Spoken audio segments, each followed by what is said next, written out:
Hello, good afternoon.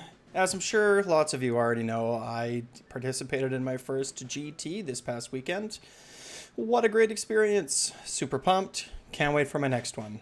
So I thought I would take some time and review some of the different sort of units and battle tactics, battle plans, just sort of whatever comes to mind, and sort of give my thoughts on how that unit played in the tournament as a whole. So for this one, we're going to check out the Killbow. This has been, for me anyway, a very contentious unit. I've sort of been unsure about like if it's good, how to play it, and everything, because for the longest time I would have considered it D tier or F tier. But now at 80 points, it's kind of a different story. So let's have a look. So my first game that I played it with was against Nurgle. Specifically, the list had a bunch of Plague Bearers and a Glotkin. So, in this, against Nurgle, I found that the Killbow was actually quite good. 50% of the time, it does nothing, right? But against high wound targets, it was a Glotkin, and then it was two more units like dudes on mounts. I don't know exactly what they were. But I slapped the Killbow kind of right in the center of the battlefield on deployment, and it sat there within 3 of terrain, right, for the battle tactic. And my opponent was afraid of it, right? Like, my opponent was like, okay, like, that it does what? It's like, oh, it does, half the time it does nothing, but on two and 3, with 2 rend, it'll deal, 20 dice, every 5 up is immortal +2. So it'll deal a lot of damage. If the Killbow has a good target every round, on average, it'll actually pump out a pretty good amount of damage, right? So against Nurgle, it felt good, A lot of some of the wounds were like healed off or warded off or what have you, right? But it's it was pretty good. Those big Nurgle units, especially because the army is slow and had a hard time like getting on top of me, I was able to deploy it well and shoot, and it actually played out pretty well. Oops. Game 2 was against Khorne. So they had like a Bellacore, and they had like another big high wound unit, but this player got on top of me on turn 1. I lost this game, but I deployed poorly. I didn't deploy properly against what I was playing. I didn't fully understand what it was I was getting into, and if I was going to do it again, it would be a different story. But he pulled my Wergog out of my deployment zone on turn 1, and then did a 3d6 charge with like a block of 30, like Reavers or something. I don't know. Something they hit pretty hard, like demon-looking guys with big swords.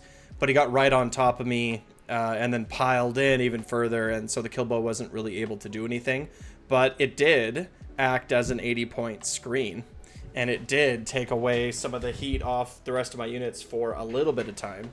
So I feel like for 80 points, it kind of did, it did something, right? It didn't do nothing. So I felt like, if there's a matchup where the Killbow, that it's not going to be very effective, just use it to screen.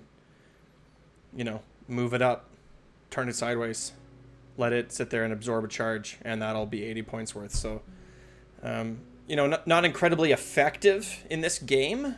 Probably not bad in the matchup, but not super effective in this game. But still, worth its points, I felt. Game 3 was against Lumineth. This game, it didn't do anything. The Killbow sat back and took some shots, but missed. And I think maybe it hit, but it only dealt a couple wounds, right? It really wasn't very, very big deal. This game, there was nothing that was really like a high wound target, so it didn't really do much. And Lumineth is a shooty army, right? So they were able just to shoot back without really any trouble. So didn't really do much this game. So I don't know. It really wasn't that effective this game. I won this game with maximum points. So it was, it was pretty good for me. I pinned my opponent in their deployment zone with a Maw Crusher on my first turn. Right, I teleported a unit of pigs up, and then I think I fastened my Maw Crusher forward, and then I Mighty Destroyered the pigs and the Maw Crusher in, and then got a charge off right there, and it was quite good. So, you know, it didn't really do much this game, but I won pretty handedly, so it didn't really get a chance. But I think of all my games, I think this game, it was probably the most useless. Like, it didn't really do anything, really, at all. Game 4 against Sylvanath. This list had some pretty okay shooting in it. And it did have some of the bigger targets. My opponent overvalued this. He had like a block of 3 archers, like some kind of elite archers. I'm sorry that I don't know all the names of everything. But a block of 3 archers and pretty decent shooting, and shot the Killbow for 2 turns. Right? So with the Sylvanath teleports, like my Killbow probably wasn't really going to get a lot of good opportunities to shoot at any of the big things in the back. What was he playing?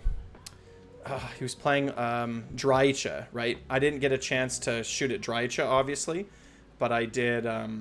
But like I said, my opponent overvalued the Killbow and spent 2 turns shooting at it. That's worth 80 points.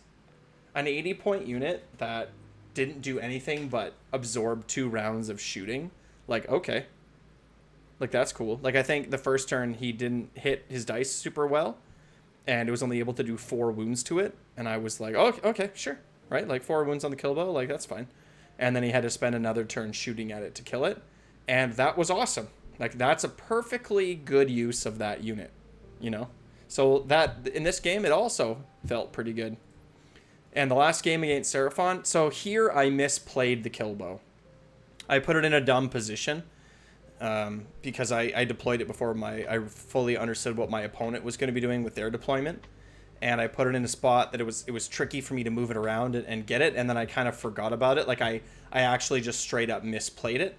My original plan was to put it down, and then I got a piece of advice from some folks in my Discord that said to shoot the Killbow at Croak every turn, because Croak has a lot. I don't even know. Does that even work now that I think about it?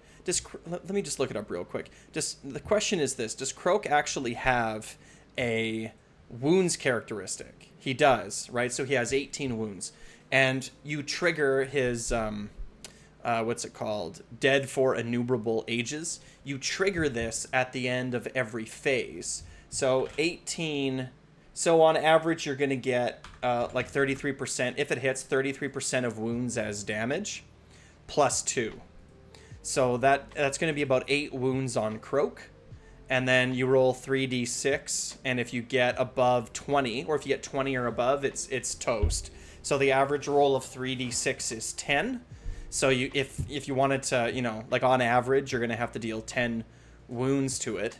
So being able to do 8 in the shooting phase from 1 unit is actually pretty strong. Oh, thanks. Thank you. I appreciate it. My wife just brought me coffee because she loves me. Haha, my wife loves me. Yours doesn't. Anyway.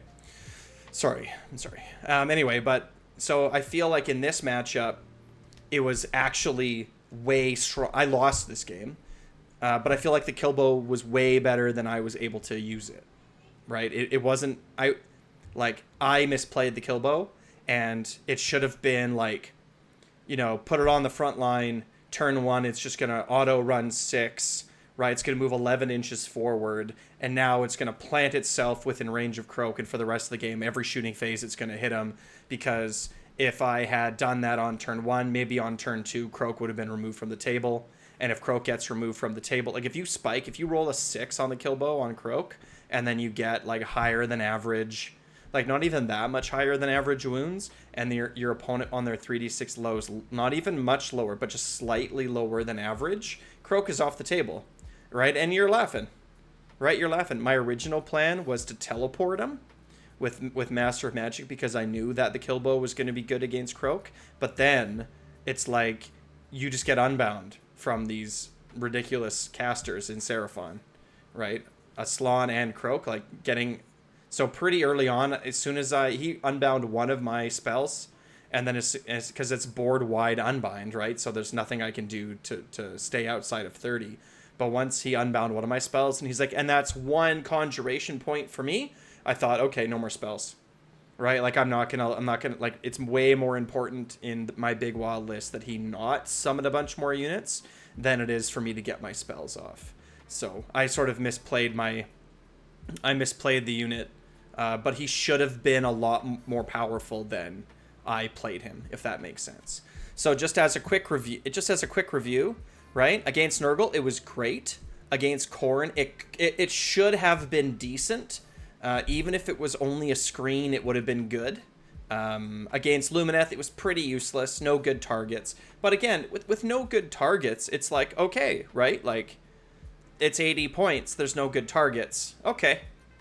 You know, I'll just put it on a flank or something. I'll get the battle tactic for it being within 3 of an objective, and it'll zone out teleports, or it'll absorb a charge, or it'll do something to that effect, right? And that's totally fine. Against Sylvaneth, it would have been, I think, good. It would have been okay, I think, against the list, but you know, Sylvaneth also has like other trees and stuff. Like, it's hard to, like, you can't see through them, right? So like that's kind of tricky as well. But my opponent overvalued it and shot it, and like that's good too. And then against Serifont, it should have been great. I just misplayed it. So overall, what do I think about having played a Killbow in a big wall list at a GT? I actually felt really great about it. I think it was definitely worth having in the list. I don't regret bringing it.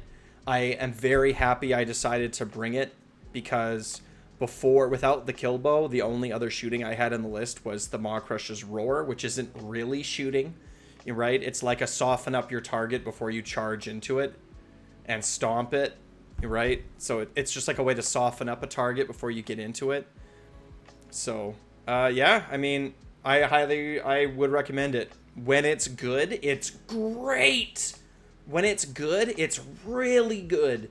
And when it's bad, it's just like, it's still fine. Like, you can still find some value for it because it's only 80 points. So I recommend, definitely a fan. So consider playing a Killbow in your big wall list. Like, subscribe, wah.